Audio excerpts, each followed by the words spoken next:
Hello, everyone, and welcome again to another episode of Member Spotlight for the Caribbean Coalition Against Trafficking in Persons.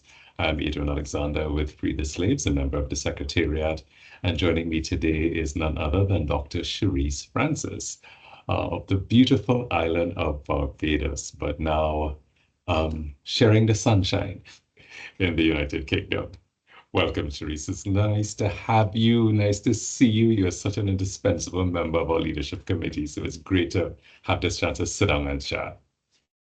Yeah, thank you so much. It's wonderful to be here. Always good to talk to you, Adrian, and always good to talk about CCA tips. So very excited for this. Awesome, awesome. So, I mean, a lot of the people who would have known you and worked alongside you for preparing the 2023 and the 2024 Caribbean Regional Forums for the Freedom from Slavery Forums, as well as, of course, putting together the Caribbean Coalition Against Trafficking in Persons, they know you in one sphere. You know, this is the academic. She is just on the ball. She knows so much about trafficking in persons. But I know that your background is diverse and you've had some experience in youth development, which we'd love to hear some about.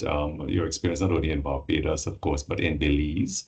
And I know that you're part of a global network of researchers on the issue of human trafficking. So you just dive in and just let us know. Firstly, who is Cherisse? Start in Barbados and what really brought you into focus with youth and of course, trafficking in persons.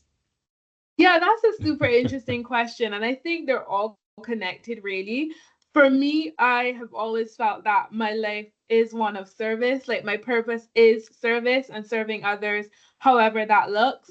And that has played out in my life in so many ways, including my journey to working in anti-trafficking. So I started being of service, being representative, maybe when I was about 16 or so in Barbados. And I always have had a passion for human rights. I always have been a talker. That's what my teachers would always say on my report cards. She talks a lot, she gets others to talk with her. And initially, we thought, my parents thought that was a bad thing, but actually, that's what led me to where I am today. So, I joined our National Youth Council in Barbados, the Barbados Youth Development Council, at about 16, was elected as president there at about 18. And that opened the space for me to represent young people nationally, regionally, and internationally to figure out what youth issues were. How could we put together programming for young people? How is it that I could help make things better for our young people? Whether that was speaking in spaces like the United Nations and their office in Barbados, whether it was doing panel discussions, whether it was hosting practical examples, whether it was opening volunteering opportunities for young people like myself who wanted to get involved but didn't know how. And I think that is really where my formal introduction or formal interest in human rights came about. Sitting in that space, I was able to understand that I was living in a space of privilege in a lot of ways. But also, as a Black Caribbean young woman, there were also a lot of things that were arguably working against me. And I went from that to studying for a degree in law. And that was because I felt that having a law degree, one, would tell all the people that told me I talked too much that I was actually using talking for a purpose. Two, it would allow me to represent people who didn't always get the chance to represent themselves. And it would be a good way to use my service angle. Even then, I felt very strongly that I wouldn't be practicing in the traditional sense for all my career, but I knew I needed to do the law degree. So I did. I became a fully qualified barrister and solicitor, fully qualified lawyer, could go into court if I wanted to and be very good at it. But I think for me, wanted to go further down human rights. And I got the amazing opportunity to do my master's at the University of Aberdeen in Scotland as Barbados's last Commonwealth scholar, which in itself, our last master's Commonwealth scholar in 2017, which in itself was a blessing. But that master's was in human rights and criminal justice. And that was because I wanted to use my law degree, but I wanted to focus on human rights. And at that time, my focus was very strongly juvenile rights, young people in conflict with the law. It was still heavily around young people. Did that, had a really interesting and amazing opportunity after that to intern with the United Nations office in Barbados, and got to put some of the theoretical knowledge into place, into practice. Became a U reporter for Barbados, which was another way to bring that youth development and human rights angle together, and to be able to pour into some of the spaces where young people otherwise wouldn't have had opportunities. And as fate would have it, I wanted to do my PhD immediately after my master's. That didn't pan out, but I still wanted to use the degrees that I had. So, like most millennials do, I Googled human rights jobs in the Caribbean because what else do you do, right, Uncle Google? And I came up with this opportunity to work for an organization called the Human Trafficking Institute in Belize. It's a US NGO that works on anti trafficking, but Belize is one of their duty stations. And that job was a judicial research assistant to the designated trafficking in persons judge. A lot of words, but for me, it meant I could bring together all of who I was, that legal background, that human rights, and delve into a specific area of human rights. And little did I know that that job would change my life, because now trafficking, anti trafficking, human rights is all I do every day, all day. So that was really for me my journey and exposure from youth development work all this the way to anti-trafficking now. And now I kind of still merge all of that together because I'm a senior lecturer at a university, but I teach young people obviously in the areas of human rights and international human rights, organized crime, trafficking, and what else do I teach? Research skills. But apart from that, I'm also our subject lead for student experience. So still working very, very closely, creating those opportunities for young people. And yeah, those are the things that bring me joy. That's who I am. I'm a sunshine girl always. Love the sunshine. And when I can't have sun, I find ways to spark joy and bring myself some sun. Caribbean girl, always. And that will always be home for me no matter where I am. No, that's an awesome career path. And I mean, you are so young, so there's no telling just how far that is going to go, really. And I love the way you glossed over, you know, being at the UN and, it's like, just tra la la la la walking through a park, but you've accomplished so much, Cherisse, and I'm sure that you're a tremendous example to a lot of young people. I love our conversation a couple of months ago when I was chatting with you in terms of Free the Slaves wanting to do some work in the Caribbean on developing youth advocacy against trafficking in persons. And you are a fount of information, everything that's happening in the Anglophone Caribbean in terms of anti-trafficking. And I know that was part of your doctoral thesis. Tell us a little bit about that.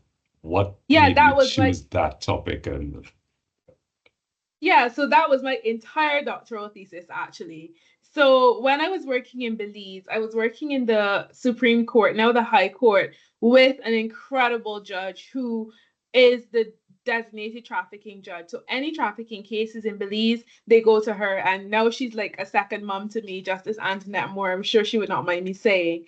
And while I was doing that job, my job was to help her court run more smoothly in all ways, but also to help increase the efficiency when trafficking cases did come. Because before her being the designated trafficking judge, there wasn't a lot of trafficking cases that had been heard in Belize using their new legislation. So we had to start from scratch. So I got a really interesting opportunity there to see how we could beef up our system, if I can call it that, how we could analyze trafficking cases as they come through the system. What are the strengths, the weaknesses, but also how I could liaise with other stakeholders in Belize, but also in the wider Caribbean to see what was shared in common, what's been done so far, and where we needed to go.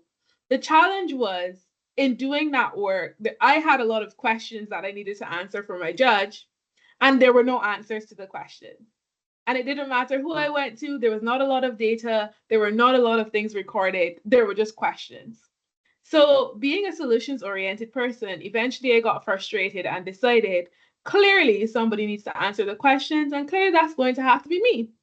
So, I decided that the only option was to do my PhD on trafficking.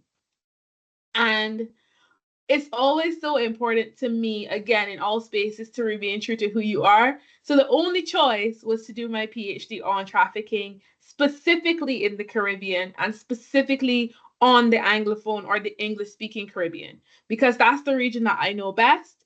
That is the space where I was working, and that was where I was finding the gaps or the holes. So I decided to do that. And although I'm a lawyer, I am the most unlawyerly lawyer you will ever meet. So my my thesis actually looked at the culture and the history and the conversations, the dialogue around anti-trafficking in the English-speaking Caribbean, thinking through who are the people involved, why are they involved, what are their roles, what are some of the other things that we have to consider. So things like transatlantic slavery, how does that play into anti-trafficking now, and do we have to consider that?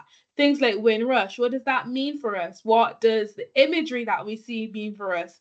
How, does it differ to the rest of the world? The kind of campaigns we need to have? Do we need to think about the kind of music that our people listen to? What is it that anti-trafficking has to look like to be effective for our region? So that's what my thesis did. Those are the things the skills and the knowledge that I got from that, I'm able to use now to do trainings and capacity building for different stakeholders, and also to feed into the Caribbean Coalition and the projects that we have and work that we do together. I think for me, I created more questions than I answered.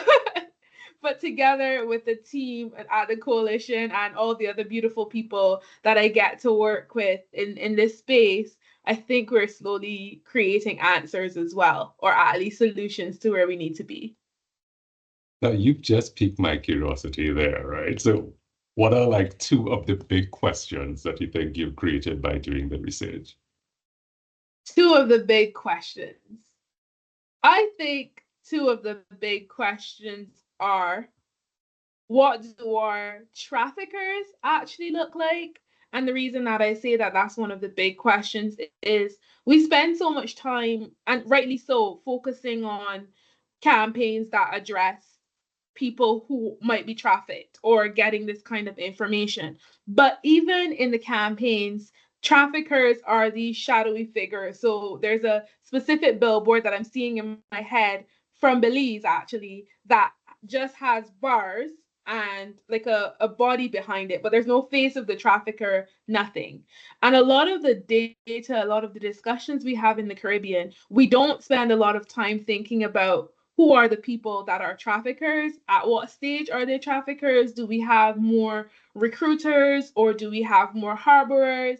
Is our trafficking part of organized crime rings, or is it individuals? And what are the stories of those people, right? Because I think that also has a role to play, especially if we start thinking about going into the law a little bit, non-punishment principle, and the fact that people shouldn't be punished for crimes that have come out of them being trafficked or victimized. So are our traffickers people who had been trafficked? And does that make a difference? So that's one of the big questions that's plaguing me a little in the back of my mind, but also a question of history and culture. So thinking about the connection between West Africa and the West Indies or the Caribbean, and looking now at the UNODC's Glow Tip report for 2024, which says most identified victims globally have come from the African continent. Thinking about the implications of that for the Caribbean region, is there some synergy there in terms of looking at anti-trafficking efforts? Should we be working more with African countries based on our history of transatlantic slavery? How do we use the language of transatlantic slavery or not use it? What is the importance of that, the significance of that? These are all questions that keep me up at night and that I continue to think about. No, those are some really powerful questions because, as you rightly said, we have a lot of focus on reducing the supply of persons who are trafficked, and that's extremely important. And yet we know very little about what may trigger somebody or encourage somebody beyond the monetary attraction, of course, to become a trafficker. I think if we do more research in that area, it can help us not only in preventing people from becoming trafficked victims, but also in preventing people from going down that road of becoming abusers and traffickers. And it's across the board, as you rightly said. Who are the recruiters, but also who is posing the demand? Yeah, because that's something we don't like to talk about among, policymakers. They may gloss over it, but really, who is providing the demand for commercial sex? Who's providing the demand for goods and services made from forced or cheap labor, and that points a finger in everyone's face because we love a good deal in Caribbean, right? But are we ethical consumers? Are we thinking along the lines of who made this? And are we looking at the label to see which country? Are we trying to ask our retailers, are you aware of the company that produces these goods? Are you aware if they use forced labor? Because I don't think if we ask our average retailer in the Caribbean a question like that, they would have an answer. I really don't think they would have an answer for us because, again, they too are looking for a good deal. But it reminds me of that statement that became part of a campaign in the UK back in the 1800s, where the British were being told that they're sweetening their tea with the blood of slaves. And, it shakes you up, right? Because you want what you want, but do you really want it at the expense of somebody's life? And I think that's a deeper question of our own ethics as consumers. So I love that question, as you mentioned about the link with African countries being the most trafficked persons and coming from that continent. I remember there was a lot of work that was being done. I think the IOM still does some of that in the ACP countries, and some of that research that they would have produced back in, I think that was around 2012. There was some work done in the region, and we were able to produce some reports on that. So I think it's worth exploring again. But it also leads me to question about, have you stopped research having completed your PhD? Or are you, I think I heard you're a member of a global research network on trafficking. Tell us a bit about that. Yeah, I definitely have not stopped research either individually or as a group. I'm actually, as we speak, working on putting together a book proposal to turn my thesis into a book. So let's see where that goes. Also working on some journal articles to get this information out there, having done a book chapter and some other bits and pieces. But I also am within a global network, so called the Human Trafficking Research Network, currently based out of or institutionally hosted by Ulster University in the United Kingdom, actually in Northern Ireland. But we have people from all over the world, and it's all researchers who work in and around areas of trafficking or modern slavery, as the UK calls it, or migration or anything related. We've got people who look at trafficking and corruption, trafficking and public health, people who look at Nigeria as a focus, other areas in Europe as a focus. So really, really, really broad cross-section of people. And in those spaces, it's helpful to have not only a broad theoretical lens, but also really broad geographic lens, because it allows us to see our similarities and differences. And through that network, I get to sit in spaces where I don't have to justify why I'm doing the work. And it also helps to expand my thinking and to produce new ideas for things that can go forward. But also, it's a space for collaboration, which the Caribbean Coalition provides me in a different way. But this is an area just for researchers, which is super helpful to help develop my thoughts and the way that I work, because realistically, I still am a baby in research, if we think about it that way. And there are people who've gone before me. It's like Jason Haynes, Dr. Jason Haynes, who's also on the Caribbean Coalition. But having people like that around helps to make the work so much more meaningful. I hear you with that. I mean, I applaud the work that Dr. Jason Haynes has done, that you have done. And I know that the two of you co-chair the research committee on the Caribbean Coalition Against Trafficking in Persons. So there's so much value in what you've already accomplished, but also in what you want you want to continue to accomplish. because I know that you're doing a lot of different areas of research. I remember having a conversation with someone who from the UNODC who was telling you that they had been looking at the research that you had done and things that you had published to help inform them in the work that they are doing. So there's a beautiful circle of contribution that Jason may have paved the way. You're paving the way, and so many others now can come. And I see the Regional Resource Hub, one of the projects for the Caribbean Coalition, as an opportunity for those who want to do research on our region to have a space where that can be published, that can be shared. So in addition to the traditional routes, of course, the journals and so on, we'll have a space where anyone wanting to do or find information about the Caribbean and do their own research can also have a space where that can be housed. So it's a lot easier. Uncle Google works, but then we can have this space where you know it exists and you know its value, you know its contributions to the work that you're doing. So kudos to you and to Jason and all the others for doing that work. Yeah, and I think the hub, in fact, is already working because I was talking to a new PhD student this week who is based in the UK but has a Caribbean heritage, parents of Caribbean heritage, and also doing research on trafficking and wanting to have a Caribbean slant to it. And in our conversations, I actually directed them towards the resource library that is currently there in a form through on our tip. And because that's what I know. So I'm trying to help people not have the issues that I had.